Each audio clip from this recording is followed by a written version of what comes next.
நம்ம வந்து filter coffee எப்படி போடுறதுன்னு பார்க்க போறோம். தெரிஞ்சவங்களுக்கு இதை நீங்க மைண்ட் பண்ணாதீங்க. தெரியாதவங்க பிகினர்ஸ்க்கு தான் இதை நான் சொல்றேன் எப்படி ஃபில்டர் காஃபி போடுறதுன்னு. எனக்கு தெரிஞ்ச அளவுக்கு நான் உங்களுக்கு சொல்லித்தரேன். அதுக்கு தேவையான இன்கிரீடியன்ஸ் என்னன்னு பார்த்தலாம். முதல்ல வந்து காஃபி பொடி, ஃபில்டர் காஃபி பொடி, அதுக்கப்புறம் உங்களுக்கு தேவையான அளவுக்கு சுகர் எடுத்துக்கோங்க. அப்புறம் பால் எப்பவுமே பார்த்தீங்கன்னா தண்ணி கலக்காம தான் இருக்கும். அப்பதான் வந்து ஃபில்டர் காஃபி குடிக்கும் போது நல்லா இருக்கும், நம்மளுக்கு நல்ல திக்னஸாகவும் கிடைக்கும். தண்ணி கலந்துடாதீங்க. வேணும்னா ஒரு 1/2 டம்ளர் வேணா நீங்க தண்ணி கலந்துக்கலாம். சரி, இப்போ எப்படி ஃபில்டர் காஃபி போடுறதுன்னு பார்ப்போம். ஓகே, ஹாய் ஃப்ரெண்ட்ஸ், இப்போ நம்ம என்ன இன்க்ரீடியன்ஸ்னு பார்த்துட்டோம். இப்போ எப்படி ஃபில்டர் காஃபி போடுறதுன்னு பார்க்கலாம். முதல்ல இதான் ஃபில்டர் காஃபியோட இது பேஸு. ஸோ இப்போ இதில் என்ன பண்ண போகிறோம்னா, இதில் வந்து நான் ஒரு 4 ஸ்பூன் காஃபி பொடி எடுத்திருக்கேன். அதை முதல்ல போட்டுக்கோங்க. ஃபில்டர் காஃபி போடும்போது காஃபி பொடியும் கொஞ்சம் நிறையாவே போடுங்க, நிறைய தேவைப்படும், அப்போ தான் திக்காக கிடைக்கும். போட்டுட்டு இந்த காஃபி பொடி போட்டதுக்கப்புறம் இதில் வந்து ஒரு ஸ்பூன் சர்க்கரை போட்டுக்கோங்க. அப்போ வந்து உங்களுக்கு வந்து சர்க்கரை எல்லாம் ஃபுல்லாக எல்லா பக்கமும் ஸ்ப்ரெட் ஆகுற மாதிரி பண்ணிக்கோங்க. பண்ணிவிட்டு இப்போது இந்த பேஸை இது மேலே வச்சுருங்க.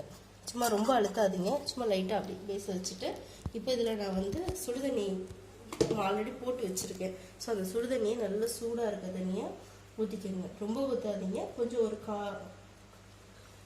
4 ஸ்பூன் 5 ஸ்பூன் வர அளவுக்கு தண்ணி ஊற்றிக்கோங்க. ஊற்றிட்டு கப்புன்னு இதை அப்படியே மூடி வச்சுருங்க. மூடி ஒரு 2 செகண்ட்ஸ். அதுக்குள்ளாட்டி இந்த பால் இங்கே வந்து ரெடி ஆகிடும். ஸோ ஆல்ரெடி நான் பால் காய்ச்சி வச்சுருக்கேன். ஸோ அந்த பால் வந்து ரெடி ஆனதுக்கப்புறமா நம்ம எப்படி ஃபில்டர் காஃபி போடுறதுங்கிறத நம்ம பார்க்கலாம்.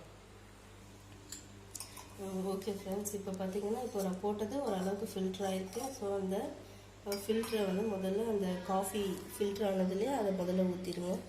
உங்களுக்கு எவ்வளோ திக்னஸ் வேணுமோ அதை ஊற்றிக்கோங்க. அதுக்கப்புறமா உங்களுக்கு தேவையான அளவுக்கு சுகர் போட்டுக்கோங்க. நான் ஆக்சுவலாக 2.5 ஸ்பூன் போடுவேன். ஸோ 2.5 ஸ்பூன் போட்டுக்கிறேன். அப்புறம் ஆல்ரெடி இந்த பால் வந்து நான் ஹீட் பண்ணி வச்சுருக்கேன். ஸோ அந்த பாலை ஊற்றிக்கலாம். நீங்கள் பால் ஊற்றிட்டு அதுக்கப்புறம் உங்களுக்கு எவ்வளோ வேணுமோ அவ்வளோ திக்னஸ்க்கு நீங்கள் வந்து திக்காக காஃபி வேணும், இல்லை கொஞ்சம் லைட்டாக இருந்தால் போதும் அப்படின்னு யோசிச்சிங்கன்னா நீங்கள் அதுக்கேற்ற மாதிரி நீங்கள் காஃபி அந்த இதை ஊற்றிக்கோங்க, டிகாஷனாக ஊற்றிக்கோங்க. ஸோ முதல்ல இதை ஆக்கிங்க. அவ்வளோதான் ஃப்ரெண்ட்ஸ். ஆக்சுவலாக இதை வந்து ஃபில்டர் காஃபி போடுற மெத்தடு. ஜஸ்ட்டு நல்லா ஃபில்ட்ரு பண்ணி வச்சுட்டிங்கன்னா, இந்த ஃபில்ட்ரு பண்ணிங்கன்னா ஒரு 2 டைம்ஸ் இதை யூஸ் பண்ணிக்கலாம். ஃபஸ்ட்டு ஒரு டைம் யூஸ் பண்ணிடுங்க. திருப்பி செகண்ட் டே வந்து யூஸ் பண்ணும்போது திருப்பியும் யூஸ் பண்ணுங்கள். அதுக்கு மேலே யூஸ் பண்ணாதீங்க. அதுக்கு மேலே அது வந்து டிகாஷன் இறங்காது. டிகாஷன் இறங்கினாலும் அது டேஸ்ட்டு நல்லா இருக்காது. ஸோ இவ்வளோ தான் ஃபில்டர் காஃபி போடுறதுக்கு. உங்களுக்கு பிடிச்சிருந்துச்சுன்னா லைக் பண்ணுங்கள், ஷேர் பண்ணுங்கள், சப்ஸ்கிரைப் பண்ணுங்கள், பெல் பட்டனை கிளிக் பண்ணி விட்டுருங்க. Thank you friends.